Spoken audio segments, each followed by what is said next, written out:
პროფესიით იურისტი 1991 წელს დაბადებული ლევან გოგიჩაიშვილი 2006 წელს მოძრაობა თანასწორობის ინსტიტუტში გაწევრიანდა და ირაკლი კაკაბაძესთან ერთად ხელისუფლების წინააღმდეგ აქტიური საპროტესტო აქციები დაიწყო.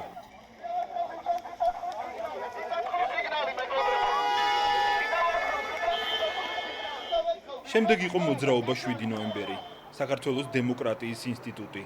ყველა ამ ორგანიზაციის სახელით ლევან გოგიჩაიშვილი და მისი თანამოაზრეები სააკაშვილის მთავრობის სისხლის სამართლებრივ პოლიტიკას უპირისპირდებოდნენ. ამ ქვეყანაში ნომერ პირველი პრობლემა ეს არის სასამართლოს არარსებობა, სასამართლოს არაობიექტურობა და სასამართლოს დამორჩილება პროკურატურისადმი.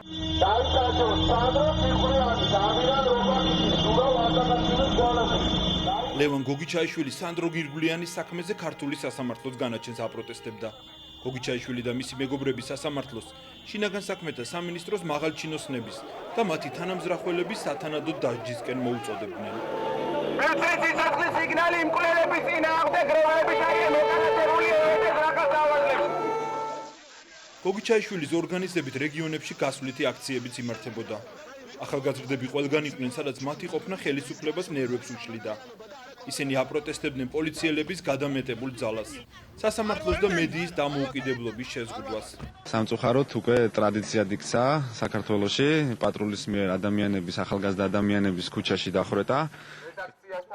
აპროტესტებდნენ საზოგადოებრივი მაუწყებლის საინფორმაციო პოლიტიკას და ტელეკომპანია იმედის პატარკაციშვილის ოჯახისთვის წართმევას. გოგიჩაიშვილის იდეა იყო ბევრი ორგანიზაციისთვის ბორკილების დადება.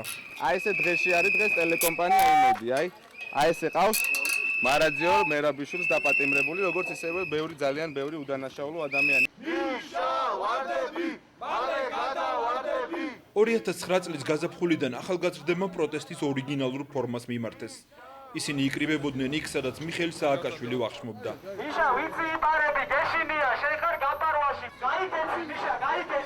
თანამოაზრეები იხსენებენ, რომ ეს იდეა ლევან გოგიჩაიშვილისგან მოდიოდა. საზოგადოებას ალბათ კარგად ახსოვს იაპონურ რესტორანთან მოწყობილი მიტინგი. სააკაშვილი გლიცერინის წვეთებით როცნევლები ჩამოდის და დადის ხალხთან და ვითომ რაღაცა ხუთლარიან ვაუჩერებს ურიგებს. დღეს არის ერთ-ერთ ფეშენებულ რესტორანში, სადაც მიირთმევს ძალიან ძვირად ღირებულ სუფრაზე და ძალიან ძვირად ღირებულ საჭმელს მიირთმევს.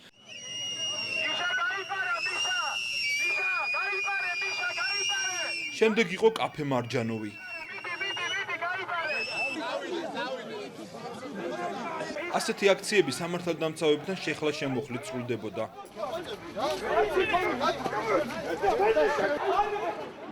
გოგიჩაიშვილის თანამოაზრეები იხსენებენ, რომ ხელისუფლების წარმომადგენლები მათ მიმართ აგრესიას არ მალავდნენ. იყო განსაკუთრებული აგრესია ლევანის მიმართ. ეს ხაზგასმით მახსოვს, გრიგალაშვილმა იარაღი თავზე გადაუტენა პირადად ლევანს. მაშინ ძალიან კარგად მახსოვს მე ეს ამბავი. გოგიჩაიშვილი და მისი მეგობრები აქციების გამართვისთვის არაერთხელ დააპატიმრეს. სამართალდამცავები მათთვის ყოველთვის ადმინისტრაციული პატიმრობის შეფარდებას ითხოვდნენ. პოლიციელების ამ მოთხოვნა სასამართლო ყოველთვის აკმაყოფილებდა. გოგიჩაიშვილმა და მისმა მეგობრებმა პატიმრობაში ათეულობით დღე არაერთხელ გაატარეს. ლევან გოგიჩაიშვილს შეეფარდათ ადმინისტრაციული პატიმრობა 25 დღე.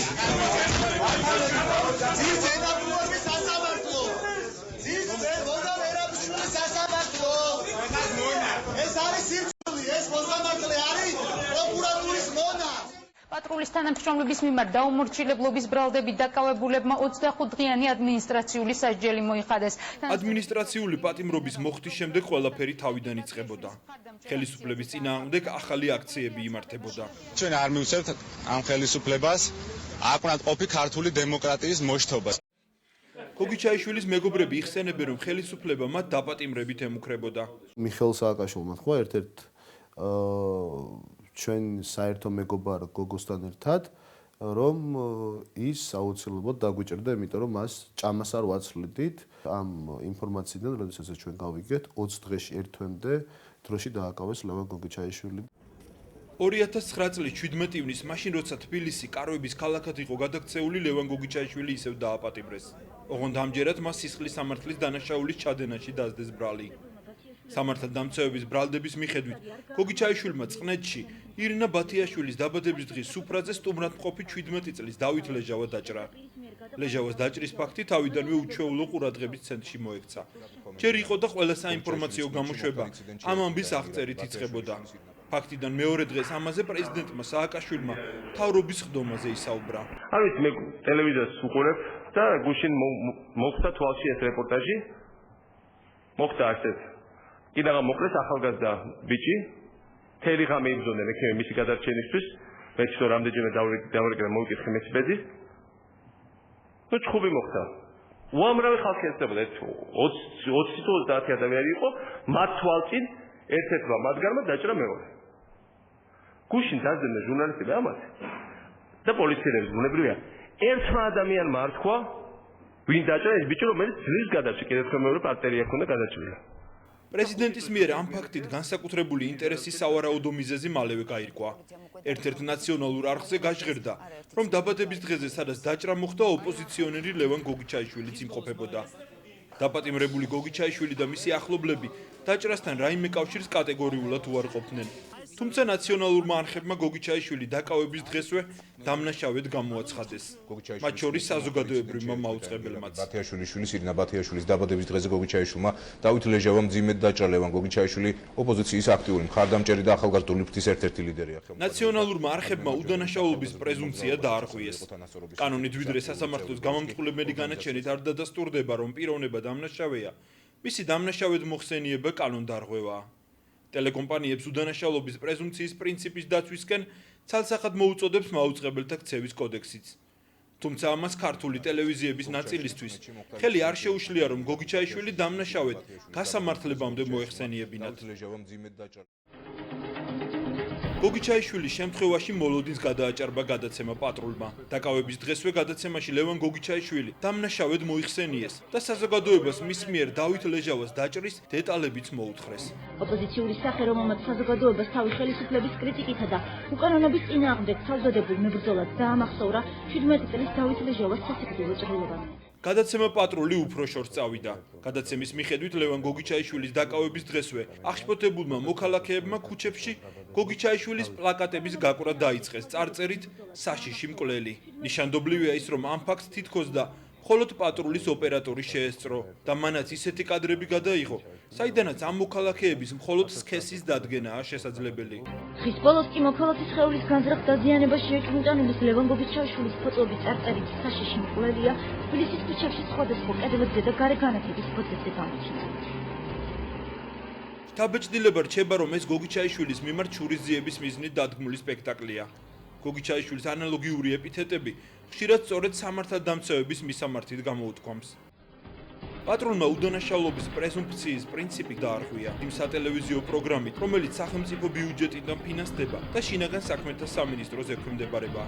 წესით გადაცემაში ადამიანის უფლებების ასეთ დარღვევას ხელისუფლების მკაცრი რეაქცია უნდა მოყოლოდა, თუმცა სამწუხაროდ ასე არ მოხდა. უფრო მეტიც, ტელევიზიების და პატრულის მსგავსად უდანაშაულობის პრეზუმპციის პრინციპი ლევან გოგიჩაიშვილის მიმართ მაღალი თანამდებობის პირებმაც დაარღვიეს.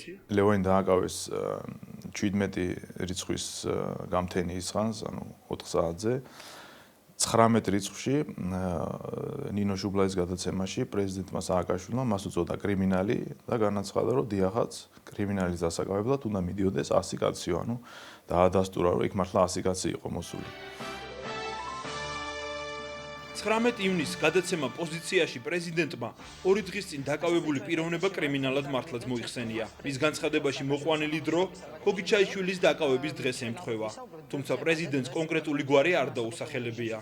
მაგრამ ფაქტია, რომ უდანაშაულობის პრეზუმპციის პრინციპი პრეზიდენტმაც დაარღვია. თქვენს რომ პოლიცია ღამე მას დაესხა თავს და გაიტაცა ეს ადამიანი. ეს არის იმ ადამიანის გამონათქვამი, რომელსაც საერთოდ წარმოდგენა არ აქვს, რა არის სახელმწიფო, რას ნიშნავს პოლიცია დაესხა თავს. პოლიცია მივიდა კრიმინალის სახში. რა თქმა უნდა, ბევრი მივიდა ალბათ, რა თქმა უნდა, წინასწარ არც კი გააფრთხილეს, რა თქმა უნდა არ გააფრთხილეს, იმიტომ გაიქცეოდა. შკააღო კარები და როგორც ყველგან გინახეთ ფილმებში და ყველგან აქ ალბათ ფეხი არ შემიმტრევიათ, მაგრამ ამერიკაში პირდაპირ შეამტრევდნენ და შევიდნენ ავტომატები ხელში და დააწვევდნენ ყველა იატაკზე, ეს მიდახავს ტელევიზიით და ცხოვრებაში, იმიტომ სტაჟირებას გავდიოდი იქ, როცა იურიდიულზე სწავლობდი და გადაუგრიხავდნენ ხელებს და წავიყვანდნენ. ეს თავდასხმა კი არ არის, ეს არის დაპატიმრება და კანონიერი წაყვანა და არა გატაცება. გოგიჩაიშვილის გვარი პირდაპირ დაასახელა გივით არგამაძემ. პარლამენტის თავდაცვისა და უშიშროების კომიტეტის თავმჯდომარემ ერთი კვირის დაკავებული ადამიანი მკვლელად მოიხსენია. ვახსენებდა ჩვენ გირგვლიანის მკვლელობის თემას. რომლის გამოც დღეს ადამიანები ჯერ კიდევ სასჯელს იხდიან ციხეში, ამ პიროვნებამ თვითონ სასიკვდილოდ გაიმეტა სულ ახალგაზრდა ბიჭი 17 წლის გოგი ჩაიშვილს გულისხმობ, რომელიც აქტიური თანამებრძოლია ოპოზიციის, რომელმაც დაჭრა ის არტერიაში და პრაქტიკულად მისი ხელიდან ის განწირული იყო სასიკვდილოდ უბალოდ განგებამ გადაარჩინა. ასეთი მაღალი რანგის ჩინოვნიკების მხრიდან უდანაშაულობის პრეზუმპციის დარღვევის ფაქტები სხვა ქვეყნების პრაქტიკაშიც ყოფილა, თუმცა იშვიათად და ამას მწვავე რეაქცია მოჰყოლია. ეს ამერიკის შეერთებული შტატების 37 პრეზიდენტი რიჩარდ ნიქსონია, რომელიც შეერთებულ შტატებს 1969-74 წლებში მართავდა. 1973 წელს პრეზიდენტმა ნიქსონმა საჯარო გამოსვლისას სერიულ მკვლელობებში ეჭვმიტანილი პიროვნება ჩარლზ მენსონი განაჩენის გამოტანამდე დამნაშავედ მოიხსენია. Here is a man who was guilty directly or indirectly. ეს განცხადება პრეზიდენტ ძვირად დაუჯდა 40 წლის წინანდელმა ამერიკულმა მედიამ და საზოგადოებამ განგაში ატეხა. საქმის წარმმართველმა მოსამართლემ საჯულების უმრავლესობა მენსონის საქმის განხილვას ჩამოაშორა. მოსამართლემ ჩათვალა, რომ პრეზიდენტის ასეთ განცხადება შესაძლოა საჯულებზე ემოქმედა. დარჩენილ მსაჯულებს მოსამართლემ ფიცი ხელახლა დაადებინა, რომ პრეზიდენტის განცხადება მათ ვერდიქტზე არ იმოქმედებდა. ლევან გოგიჩაიშვილის მიმართ პრეზუმპციის დარღვევის გამო ბოდიში არავის მოუხდია. არც ხელისუფლების წარმომადგენლების წინასწარი განცხადებების სასამართლოზე შესაძლო გავლენის მოხდენა გაუპროტესტებია ვინმეს.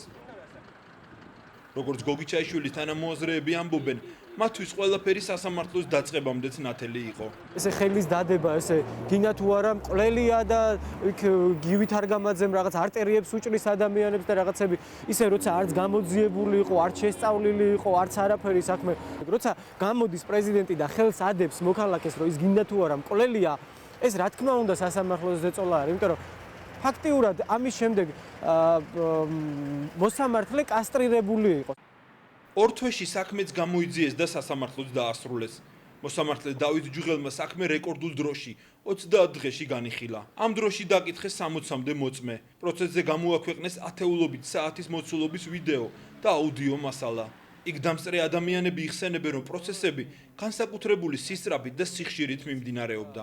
ყოველდღიურად იყო, შაბათი, კვირა, აი წარმოიდგინეთ სასამართლო დარბაზში, სასამართლო შენობაში აღარავინ აღარ იყო ხოლმე და ვიყავით მარტო ჩვენ. ფათაშორის სასტრაფოს გამოძახება დაგვჭირდა ანხაზიშვილის გამო.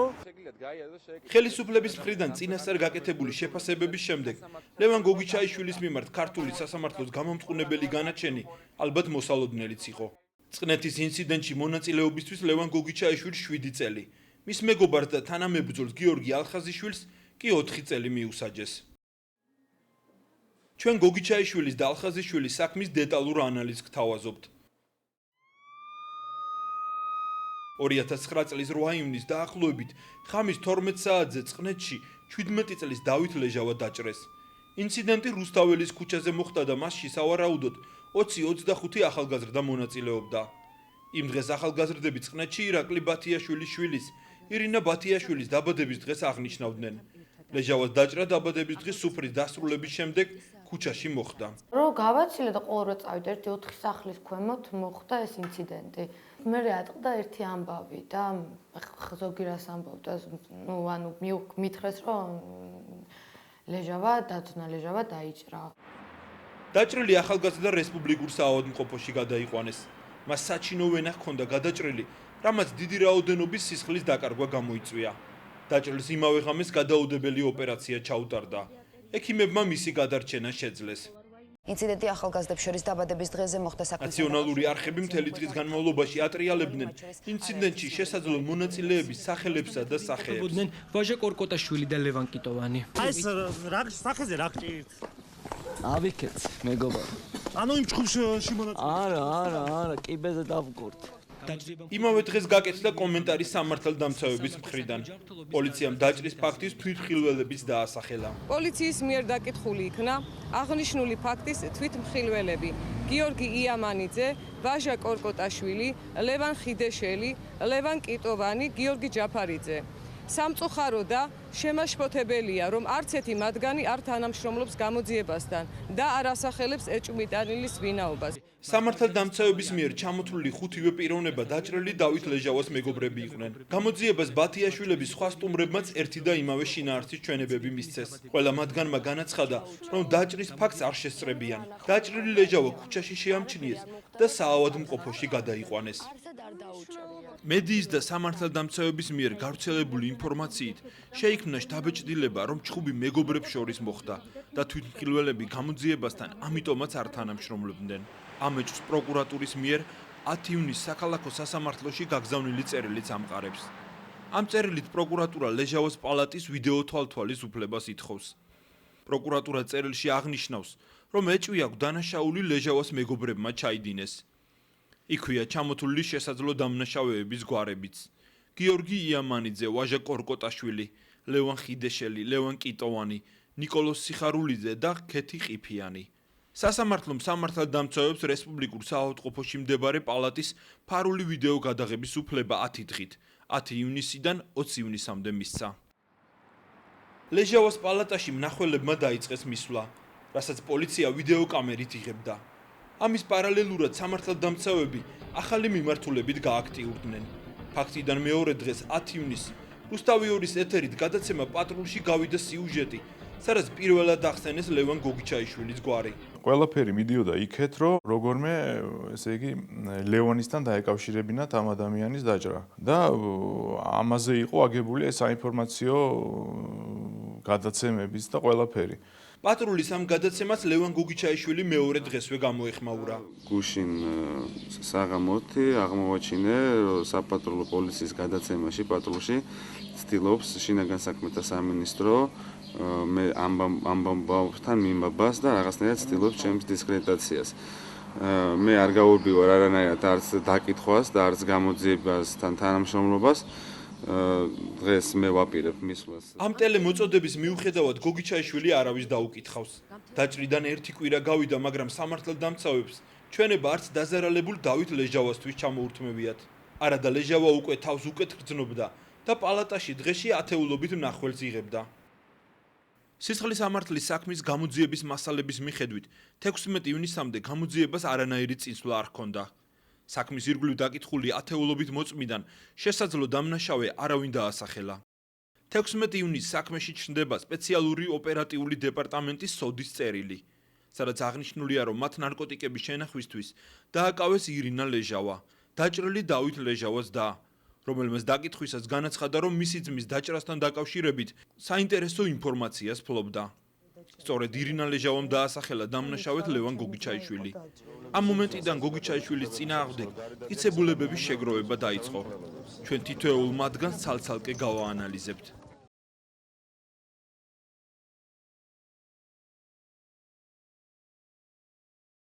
ირინა ლეჟავა სოდის თანამშრომლებმა 2009 წლის 15 ივნისს მისი ძმის დაჭრიდან ერთ კვირაში დააკავეს. სოდის ინფორმაციით დაკავებისას მას დიდი ოდენობით ნარკოტიკული საშუალება აღმოაჩნდა. ლეჟავა ეგრეთ წოდებული მოდულის შენობაში გადაიყვანეს და ბრალად სისხლის სამართლის კოდექსის 260 მუხლის მესამე ნაწილი წაუყენეს, რაც 8-დან 20 წლამდე ან უვადო თავისუფლების აღკვეთით ისჯება. მოდულის შენობაში მისცა ლეჟავამ გამოძიებას ჩვენება, სადაც მისი ძმის დაჭრაში დამნაშავედ ლევან გოგიჩაიშვილი დაასახელა. 15 რიცხვში მოხდა ირინას ლეჟავას დაკავება. მან 16-ში ლევანის ხელი დაადო, ასე ვთქვათ, პოლიციის შენობაში, როცა იმყოფებოდა წინასწარ დაკავების იზოლატორში. ლევანის ხელი დაადო და ამის შემდეგ მეორე დღეს უკვე დავით ლეჟავამაც დაწერა, რომ მისა ჩვენება. 16-ში ღამითვე დაკითხეს დაჭრილი დავით ლეჟავა, რომელმაც დის ჩვენება დაადასტურა. რამდენიმე საათში ლევან გოგიჩაიშვილი საკუთარ სახლში დააპატიმრეს.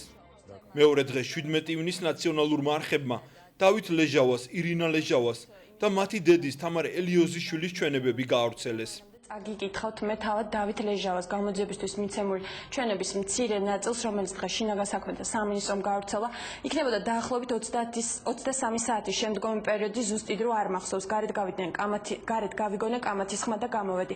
ეზოს გარეთ კამათობდნენ ერთმანეთში გიორგი ალხაზიშვილი და ლევან კიტოვანი. მე იქ მივედი მათთან და დავიწყე მათი გაშველება. ვცდილობდი გიორგი გამომეყვანა გვერდზე. ამ დროს ჩემთან მოვიდა იგნასთან სტუმრად მყოფი ლევან გოგიჩაიშვილი, რომელსაც არ ვიცნობდი, თუმცა ტელევიზიით მყავდა ნანახი. მან შემაგინა, რაზეც მე დავარტყი ხელის სახეში. ამ დროს მან უეცრად მარცხენა ბარძახში დამარტყა დანარი. და მან მითხრა, რომ დაჭრა ლევან გოგიჩაიშვილმა. დათუნამ და ირინამაც მითხრეს, რომ ვიღაც ლევან გოგიჩაიშვილს დაუჭრია. გოგიჩას ეძახიან ტელევიზორში მაჩვენა, მე არც მახსოვდა. ლეჟავა არჩევანის წინაშე დააყენეს. მიიჩნევს ახალგაზრდა იურისტთა ასოციაციის წევრი გაგი მოსიაშვილი, რომელიც სააპელაციო სასამართლოში ლევან გოგიჩაიშვილის ინტერესს იცავდა. მან აირჩია გზა, რომელთაც თავისუფლება მოუტანა თავის დას, ირინა ლეჟავას. და მისცა ისეთი ჩვენება და დაადასტურა ირინას ირიბი ჩვენება ლევან გოგიჩაიშვილის ბრალდების საქმეს. გოგიჩაიშვილის წინააღმდეგ ჩვენების მიცემის დროს ირინა ლეჟავა მძიმე დანაშაულში იყო ბრალდებული.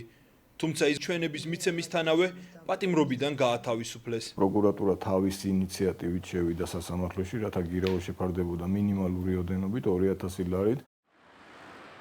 რამდენ შემთხვევაში გაათავისუფლეს 2000 ლარიანი გირაოთი, ასეთ დანაშაულში ბრალდებული პირი. ამ კითხვით ჩვენ მთავარ პროკურატურას მივმართეთ. პროკურატურა მოგწერა, რომ ასეთი სტატისტიკა არ გააჩნიათ. პროკურატურის დამოკიდებულება ირინა ლეჟავასადმი საყურადღებოა. მიიჩნევენ ადვოკატები. მათ ასეთ მძიმე ნარკოდანაშაულში ბრალდებული პირის 2000 ლარად გათავისუფლების ფაქტი არ ახსენდებათ.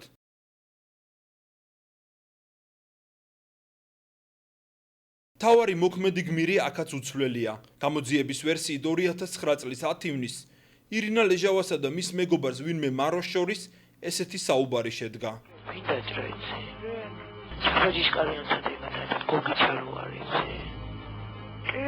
აი მაგან რატო? იმიტომ რომ იქ ვიღაცებმა იჩხუბეს გავართ გასაშველებლად. და კაცი მოუწია და ჩემს მას აკინა ბედისო ამ გოგიჩაიშვილმა. ამან გაუქანა წყლი და აქტო და ატკდა იმათანა გაუყარა.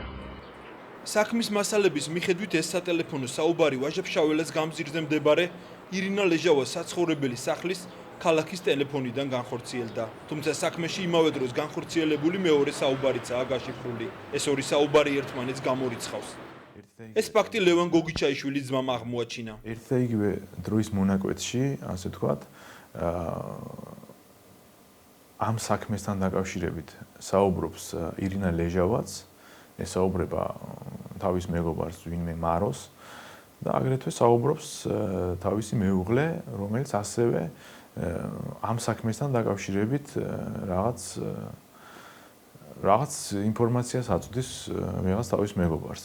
გამოძიების მასალების მიხედვით ერთი და იმავე ტელეფონის ნომრიდან ერთი და იმავე დროს მართლაც ორი საუბარი განხორციელდა. პირველი საუბრის დაწყების დროც საქმეში 12 საათი და 32 წუთი, დასრულების დროც კი 12 საათი და 53 წუთია მითითებული. მეორე საუბარი 12 საათსა და 36 წუთზე დაიწყო და 12 საათსა და 40 წუთამდე გაგრძელდა. ეს ორი საუბარი ერთმანეთს გამორიცხავს და იმაზე მიანიშნებს, რომ სატელეფონო ჩანაწერი სხვა დროსაა განხორციელებული. დაცვის მხარე ეჭვობს, რომ გოგიჩაიშვილის წინააღმდეგ მტკიცებულება ცნობილი საუბარი 10 ივნისს არ შემდგარა. საუბარი რომ რეალურად 10-ში განხორციელდა, ამის არავით არის საფუძველი არ არსებობს.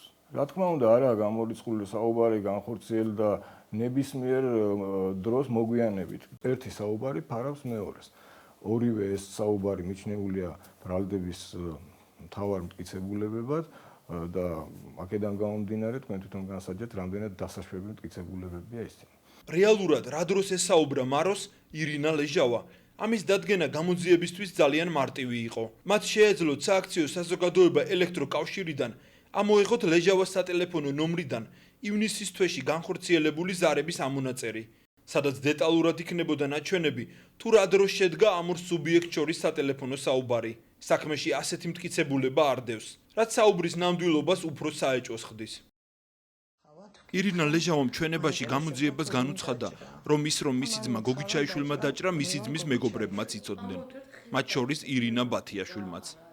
ძალიან მიჭირს, რომ დავიჯერო, რომ ირინა ამბობს ამას ჩემს, იმიტომ რომ მან ძალიან კარგად იცის, რომ მე იქ არ ყოფილვარ და მე ეს ფაქტი არ ვიცი. თუ მართლა ესე უთქვია ჩემს, რომ მე იქ ყოფილვარ და კარგად ვიცი ეს ყველაფერი, ალბათ შერწყობა, იმიტომ რომ იტყუება ძალიან თან. ჯერ ეს რამეს არც ვეტყოდი და არც მithქვავს, იმიტომ რომ არ მჯერა მე ამის. სასამართლოში დაკითხულ ლეჟავარს არც ერთ მეგობარს და იმ დღევანდელი სუფრის არც ერთ მონაწილეს არ დაუდასტურებია, რომ დავით ლეჟავა ლევან გოგიჩაიშვილმა დაჭრა. დაკითხულების ნაწილი იხსენებს, რომ გოგიჩაიშვილი სუფრასთან მართლაც იყო, მაგრამ ინციდენტის ადგილას მისი თვითმხილველი გამოძიებამ ვერ იპოვა. თავარი მოწმე ირინა ლეჟავა, რომელსაც კანონით სამუდამო პატიმრობა ელოდა, დღემდე თავისუფალია. მისი საქმის სასამართლო განხილვა დანაშაულის ჩადენიდან 2 წლის შემდეგაც არ დასრულებულა. ოფიციალურად მას 2000 ლარიანი გირაო აქვს შეფარდებული და მის საქმეს სასამართლო დღემდე იხილავს.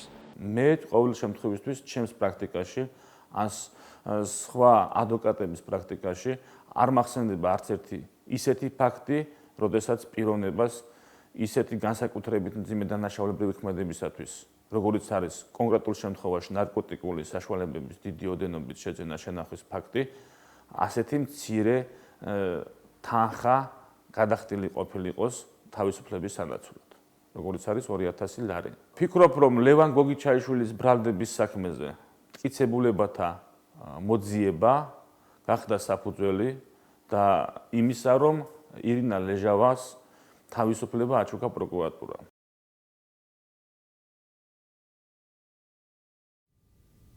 გოგიჩაიშვილის დაკავებიდან ერთ თვეში საქმეში ახალი მოწმეები გამოჩნდნენ.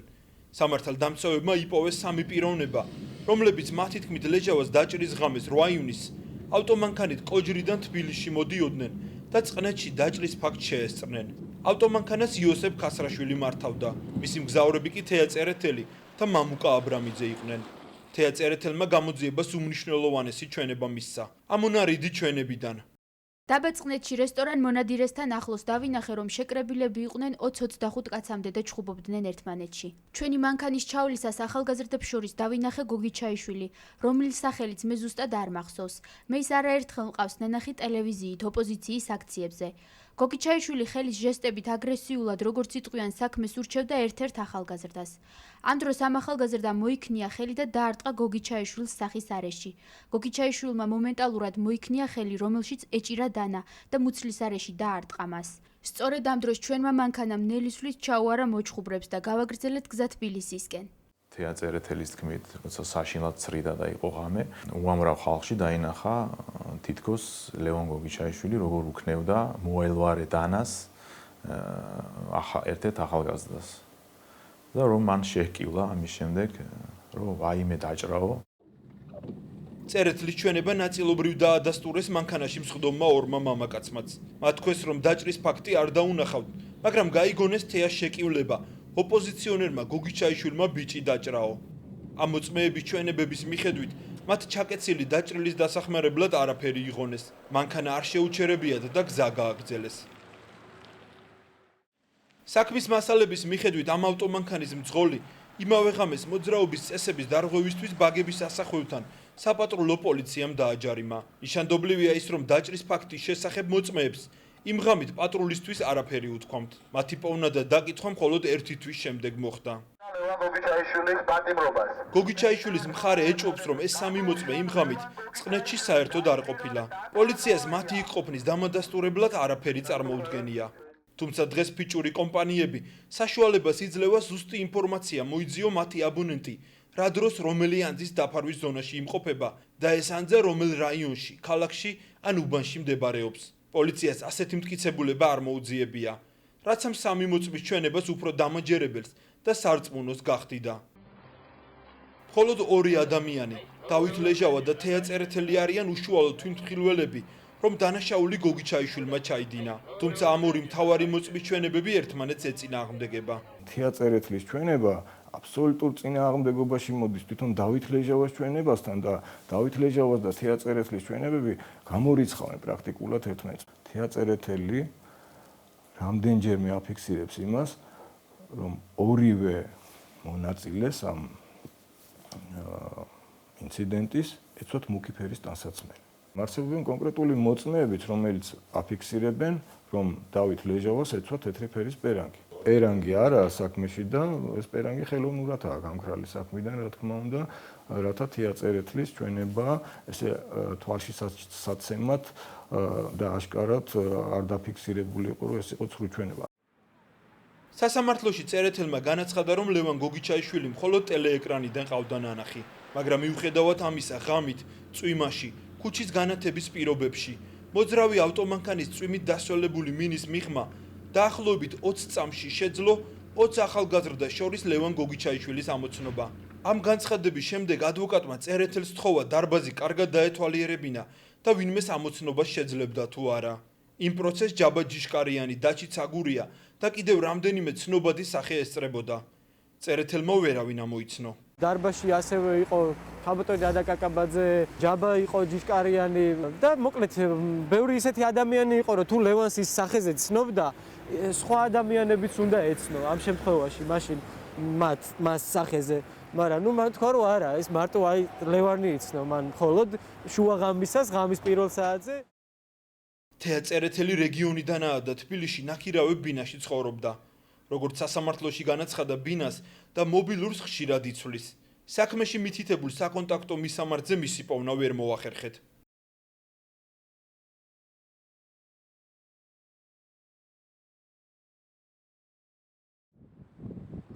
საქმეში აღნიშნულია, რომ შემთხვევის ადგილიდან ამოიღეს ეგრეთ წოდებული ხელის ფიქსატორი. გამოძიების ვერსიით ამ ფიქსატორს გოგიჩაიშვილი ატარებდა, ვინაიდან მას ხელი ჰქონდა დაზიანებული. ამოღებულ ფიქსატორზე რაიმე მტკიცებულება იმის, რომ ის ნამდვილად ლევან გოგიჩაიშვილს ეკუთვნოდა, ვერ აღმოაჩინეს. ასეთი ფიქსატორი მასობრივი წარმოებისაა და თბილისში ბევრ ადგილას იყიდება. არ არის მოპოვებული რაიმე მტკიცება, რომელიც გოგიჩაიშვილის დამნაშავეობას დაადასტურებდა. არ არის ამოღებული მისი თითების ანაბეჭდი. სამართალდამცავებს არ უპოვიათ დანა, რომლითაც ლეჟავას დაჭრა მოხდა. პოლიციელებს იარაღის პოვნის მიზნით გოგიჩაიშვილის სახლიც არ გაუჩხრეკიათ. პატიმრობაში მყოფი ლევან გოგიჩაიშვილი ჩვენთან სატელეფონო საუბარში ამბობს, რომ იმ ღამეს არც ჩხუბში მიუღია მონაწილეობა და არც დანაშაული ჩაუდენია.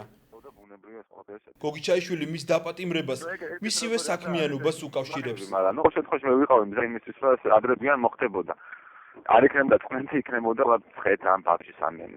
იყო რომ ჩემი დაჭერა უნდა და დაამაგავი დაჭერა ეს იყო და. ჩემი აქტიურობიდან გამომდინარე და ზოგადად იმიდან გამომდინარე, რომ ისინი მე უფრო მეტ აღიქონდნენ მთლიდან, მე ვიყავი გარკვეულწილად მათი ძალიან სერიოზული პრობლემების შემქმნელი და ეგრეთ ფაქტობრივად რა ვიცი, ჩემი დაკავების შემდეგ რაღაცები დამორდა და ისინი მთლიანად დაამაჯერეს და თავკივილი ვიყავი და მომშორე.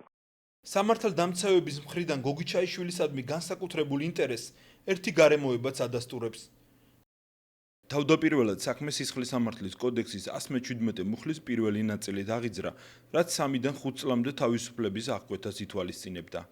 გოგიჩაიშვილის დაკავების შემდეგ გადაკვალიფიცირება მოხდა და გოგიჩაიშვილის ბრალი იმავე მუხლის მეხუთე ნაწილით წაუყენეს, რაც დანაშაულის ხულიგნური ქვენაგზნობით ჩადენას გულისხმობს და 7-დან 9 წლამდე თავისუფლების აღკვეთით ისჯება. იურისტი მიიჩნევს, რომ ბრალის დამძიმება უსაფუძვლოდ მოხდა. სასამართლო გამაუნტყუნებელი განაჩენში არ აღწერა დასაბუთებული კუთხით, თუ რატომ გამოიკვეთა, რატომ არის ლევან გოგიჩაიშვილის ქმედება ხულიგნური ქვენაგზნობით ჩადენილი. საბრალდებო დასკვნაში გაწერილი მოკლე შინაარსის დაუსაბუთებელი განმარტება არის გადატანილი განაჩენში გამაუნტყუნებელი განაჩენის კუთხით.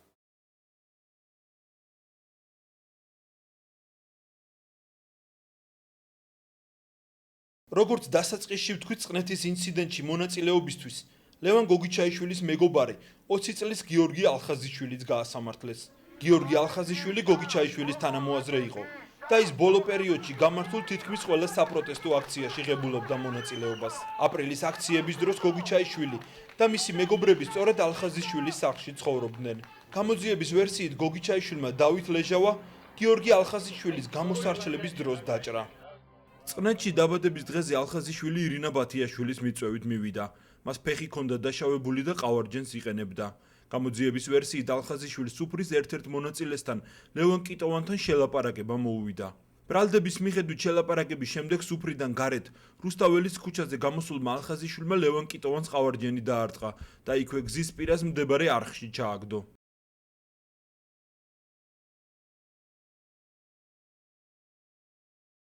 გიორგი ალხაზიშვილის წინააღმდეგ პირველი და მთავარი მტკიცებულება ქეთი ყიფიანის ჩვენებაა. ყიფიანი ირინა ბათიაშვილის მეგობარია და დაბადების დღეზე მეუღლესთან, ნიკოლოზ სიხარულიძესთან ერთად იმყოფებოდა. ქეთი ყიფიანმა გამოძიებას ორი ურთიერთგამომრიცხავი ჩვენება მისცა. 11 ივნისს მიცემულ პირველ ჩვენებაში ყიფიანი ამბობს, რომ ხმაურზე ბათიაშვილების ეზოდან ქუჩაში, რუსთაველის ქუჩაზე გამოვიდა და შეამჩნია, რომ გონწასული ლევან კიტოვანი იქვე გზის პირას იწვა. ყიფიანი ამ ჩვენებაში ამბობს, რომ მისთვის უცნობია, თუ ვინ დაჭრა დავით ლეჟავა და ვინ მიაყენა დაზიანება ლევან კიტოვანს. მას ამ ჩვენებაში ალხაზიშვილი საერთოდ არ უხსენებია. ყიფიანის მიერ ამ ჩვენების მისცემის შემდეგ საინტერესო ფაქტი მოხდა. 20 ივნისს ლეჟავამ და მისმა მეგობრებმა პალატაში მარიხუანა მოიხმარეს. 21 ივნისს პალატაში, სადაც ეს კამერა იყო დამონტაჟებული, მათ ასე ვთქვათ, მარიხუანა მოწიეს.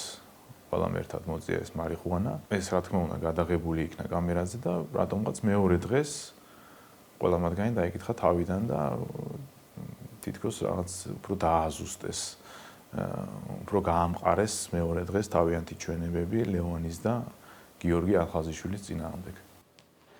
საქმეში ლეჟავას პალატის ვიდეო ჩანაწერების გაშიფრული ტექსტები, ეგრეთ წოდებული კრებსებია ჩაკრული.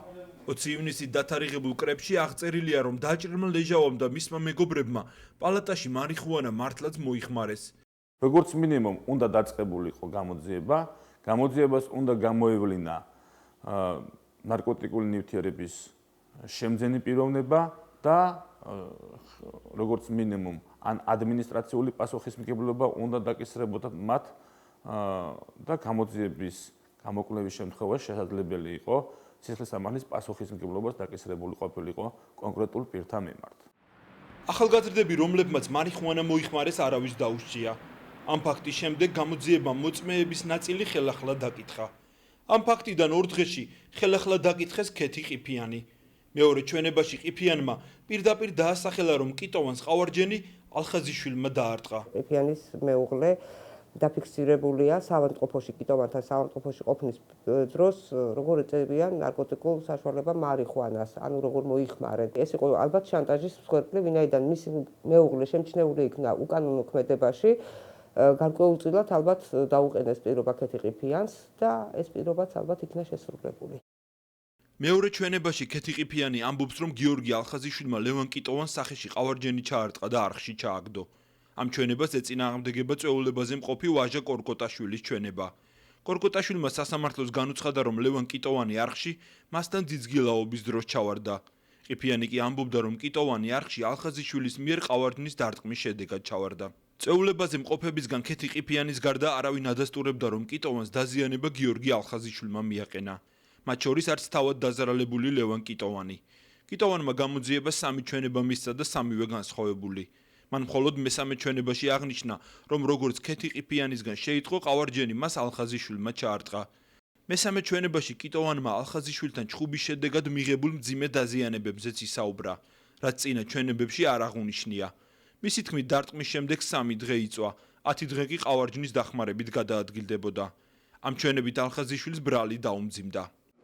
კიტოვანის ამ ჩვენების საწინააღმდეგოს ამტკიცებს რუსთავიორის მიერ 9 ივნისს გადაღებული ვიდეო მასალა, სადაც კარგად ჩანს, რომ კიტოვანი ყავარჯნის გარეშე თავისუფლად გადაადგილდება.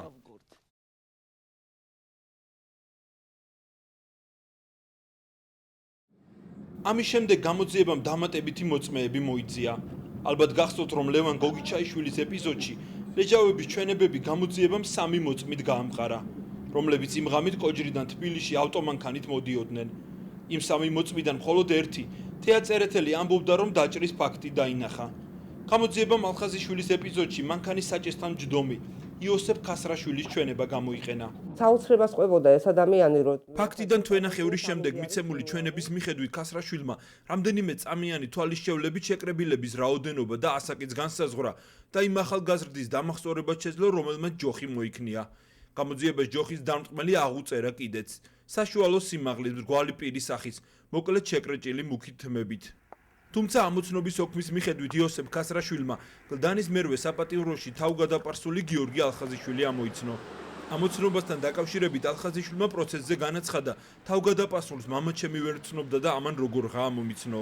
თუნდაც ის გარემოება, რაც იოსებ ქასრაშვილმა პროცესზე განაცხადა, რომ იგი დეზერტირობისთვის ნასამართლებია და იმ დროს, როდესაც ჩვენებებს აძლევდა გამოძიებას და შემდეგ თუნდაც სასამართლოში დაიკითხა, იგი იყო პირობითი მსჯავრის ქვეშ, უკვე სერიოზული ზეწოლის ბერკეტია და აქედან გამომდინარე ცხადია, იოსებ ქასრაშვილიც წინასწარ განპირობებულ ჩვენებას აძლევდა. მოსამართლემ საბოლოოდ ამ მოწმეების ჩვენებები გაიზიარა. განაჩენის მიხედვით მოძრავ ავტომანქანაში მჯდომი 3 ადამიანიდან ერთმა ლეჟავას დამჭრელი დაინახა. მეორემ კიტოვანისთვის ჯოხის ჩამრთმელი. ქასრაშვილი საქმეში მითითებულ მისამართზე აღარ ცხოვრობს. ჩვენ ავტომანქანაში მჯდომ მესამე პიროვნებას მამუკა აბრამიძეს შევხვდით. პირად საუბარში ამბობს, რომ მას არც დაჭრა დაუნახავს და არც ჯოხის ჩარტყმა. მისი თქმით, ამის შესახებ მხოლოდ თანამგზავრების გადმოცემით იცის. აბრამიძე ამბობს, რომ პოლიცია მასზე ზეწოლას ახდენდა და ეუბნებოდნენ ან დაჭრის შესახებ მიეცა ჩვენება, ან ჯოხის ჩარტყმის შესახებ, თუმცა ის ამას არ დათანხმდა. აღსანიშნავია ერთი გარემოებაც. სასამართლოს ხდომაზე კონფლიქტში მონაწილე ვაჟა კორკოტაშვილმა განაცხადა, რომ ჩხუბის დროს იქ ავტომანქანას არ ჩაუვლია. კორკოტაშვილის თქმით, ავტომანქანას რომ გამოევლო, ის აუცილებლად შეამჩნევდა. ანალოგიური ჩვენება კიდევ რამდენიმე ახალგაზრდა მისცა, თუმცა სასამართლომ მათი მონათხრობის ეს ნაწილი არ გაიზიარა. ადვოკატს მიაჩნია, რომ ალხაზიშვილი უსამართლოდ დასაჯეს. ხელს მიაყოლეს როგორც აქტიური ბავშვი, ეხლა უკან ხო აღარ დაიხებდნენ არა. ეს იყო განეიტრალება, ერთადერთი განეიტრალება ალხაზიშვილისა თავისი აქტიურობიდან გამომდინარე, სხვა არაფერი არ იყო ეს. მოწმეთა ჩვენებებით არსად არ დასტურდება ხულიგნობის ფაქტი. თავად გიორგი ალხაზიშვილმა ბრალდება არ აღიარა და სასამართლოს განუცხადა, რომ უდანაშაულო იყო. მოსამართლე ჯუღელმა მას ლევან კიტოვანის სხეულის დაზიანებისთვის 4 წელი და 2500 ლარიანი ჯარიმა შეუფარდა. გოგი ჩაიშვილი და ალხაზიშვილი უკვე თითქმის 2 წელია პატიმრობაში არიან. მათი საქმე ევროპის ადამიანის უფლებათა სასამართლოშია გასაჩივრებული. ისინი უკვე ევროპული სასამართლოს სამართლიანობის იმედად ღარიან.